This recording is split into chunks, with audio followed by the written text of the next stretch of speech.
ตอนเช้าของวันที่18สิงหาคม2026นี้อยู่ที่สโมสรเมืองปักสันได้จัดพิธีปาฐกถา3วันประวัติศาสตร์ที่สำคัญในเดือนสิงหาให้เกียรติขึ้นปาฐกถาโดยแม่ทานแสงอรุณแสงอภรณ์กรรมการพรรคแขวงเลขาคณะบริหารงานพรรคเมืองหัวหน้าคณะสมาชิกสภาประชาชนแขวงประจำเขตเลือกตั้งเมืองปักสัน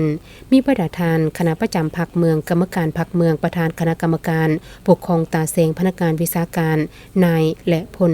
ทหารนายและพลตำรวจอ้อมข้างเมืองเข้าร่วมทั้งหมด160กว่าสหาย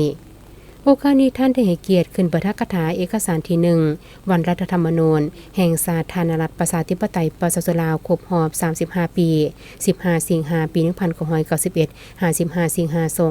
2026ท่านได้ยกให้เห็นต้นกำเนิดและความหมายความสำคัญของรัฐธรรมนูญแห่งสาธารณรัฐประชาธิปไตยประชาชนลาวก็คือกฎหมายแต่ละหมวดแต่ละมาตราที่พรรครัฐเฮาได้วางออกบทเผยแพร่ผลสำเร็จของประชุมสมัยวิสามัญเทื่อที่1ของสภาแห่งชาติสุดที่10และการเคลื่อนไหวโดยย่อของสภาประชาชนแขวงเมืองคำไซสุดที่3หาสุดที่5ในพิธีดังกล่าวท่านสุภาลักษณ์ไสสนาสีห้องเลขาคณะบริหารงานพรรคเมืองหัวหน้าคณะจัดตั้งเมืองปักสันยังได้ให้เกียรติขึ้นปาฐกถาส่งเอกสารคือเอกสารวันยึดอำนาจทั่วประเทศครบรอบ61ปีวันที่13สิงหาคมปี1945